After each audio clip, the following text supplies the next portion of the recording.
Operation সিঁদুর নিয়ে বিশ্বের দরবারে প্রতিনিধি দল পাঠিয়েছে কেন্দ্রীয় সরকার। তারই একটি প্রতিনিধি দল এই মুহূর্তে জাপানে রয়েছে, যার নেতৃত্বে আছেন অভিষেক বন্দ্যোপাধ্যায়। কেন্দ্রীয় সরকার তৃণমূলের সম্মতি ছাড়াই ইউসুফ পাঠানকে এই প্রতিনিধি দলের জন্য বেছে নিয়েছিল, কিন্তু মমতা বন্দ্যোপাধ্যায়ের কড়া অবস্থানে ইউসুফের জায়গায় দলে এসেছেন অভিষেক।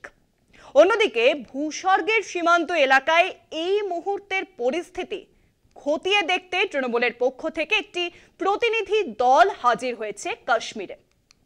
তাহলে কি জাতীয় রাজনীতিতে এবার বড়সড় জায়গা করে নিতে চলেছে তৃণমূল কংগ্রেস?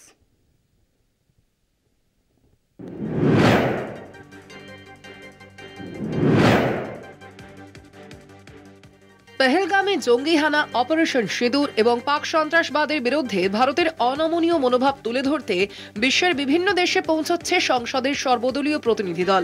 সন্ত্রাসবাদকে কোনোভাবে বরদাস্ত করবে না ভারত, সাফ বার্তা কেন্দ্রের। আর সেই বার্তাই বিশ্বের দুয়ারে পৌঁছে দিচ্ছে কেন্দ্রের পাঠানো সর্বদলীয় প্রতিনিধি দল।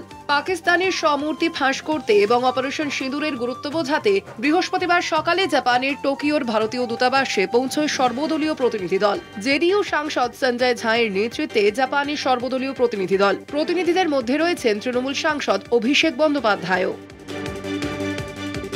প্রতিনিধি দল টোকিওয়ে ভারতীয় দূতাবাসে যান। সেখানে মহাত্মা গান্ধীর মূর্তিতে শ্রদ্ধা জানান তারা।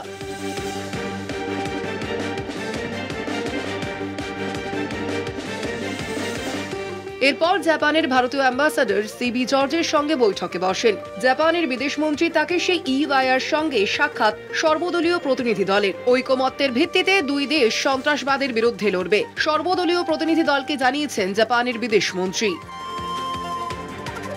জাপানে বৈঠক সেরে 24 মে দক্ষিণ কোরিয়া পৌঁছবে প্রতিনিধি দলটি। 27 মে সিঙ্গাপুর, 28 মে ইন্দোনেশিয়া, 31 মে মালয়েশিয়া হয়ে দিল্লি ফিরবেন প্রতিনিধি দলের সদস্যরা।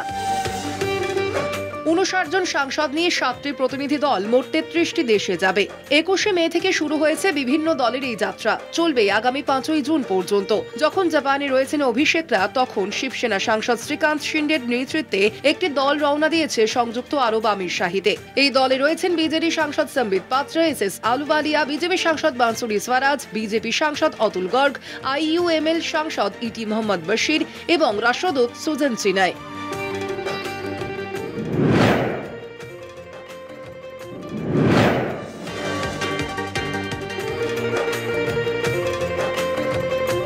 পেহেলগামে জঙ্গি হামলার 1 মাস পূর্ণ হয়েছে বৃহস্পতিবার। এদিনই জম্মু কাশ্মীরের মুখ্যমন্ত্রী ওমর আবদুল্লাহর সঙ্গে দেখা করেন তৃণমূলের 5 সদস্যের প্রতিনিধি দল। দুদিনের এই সফরে প্রতিনিধি দলে রয়েছেন রাজ্যসভার সাংসদ সাগরিকা ঘোষ, ডেরেক ওব্রায়েন, মমতাবালা ঠাকুর, নাদিমুল হক ও রাজ্যের মন্ত্রী মানুষ ভূঁইয়া। ভারত পাক সংঘাতের আবহে নিয়ন্ত্রণ রেখা ও আন্তর্জাতিক সীমান্ত বরাবর গ্রামগুলিতে মর্টার শেল, ভারী অস্ত্র ছুড়ে হামলা চালিয়েছে পাকিস্তান। ওই ক্ষতিগ্রস্ত অঞ্চলের বাসিন্দাদের অবস্থা খতিয়ে দেখতে বুধবার সন্ধ্যায় তৃণমূলের 5 সদস্যের প্রতিনিধি দলটি পৌঁছয় জম্মু কাশ্মীরে। সম্মানীয় মুখ্যমন্ত্রী ওমর আবদুল্লাহ সাহেবের সঙ্গে প্রায় 90 মিনিট পরিস্থিতি নিয়ে পর্যালোচনা আলোচনা করেছি। এখানে পাকিস্তান থেকে যে গোলাগুলি হয়েছে, যে আক্রমণ হয়েছে সীমান্তের ওপার থেকে, তাতে পুঞ্চে এবং রাজৌরিতে অনেকেই ক্ষতিগ্রস্ত হয়েছেন, সব সম্প্রদায়ের মানুষ। খুবই গভীর বেদনার বিষয়।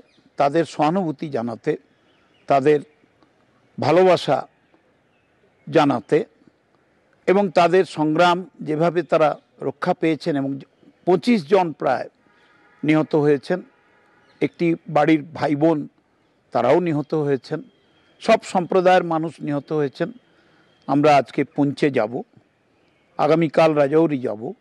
পেহেলগাম হামলা এবং যুদ্ধ পরিস্থিতিতে বিধ্বস্ত কাশ্মীরে মুখ্যমন্ত্রী ওমর আবদুল্লাহকে স্বাধীনভাবে কাজ করতে দেওয়া হোক আর্জি তৃণমূলের। কলকাতা টিভি।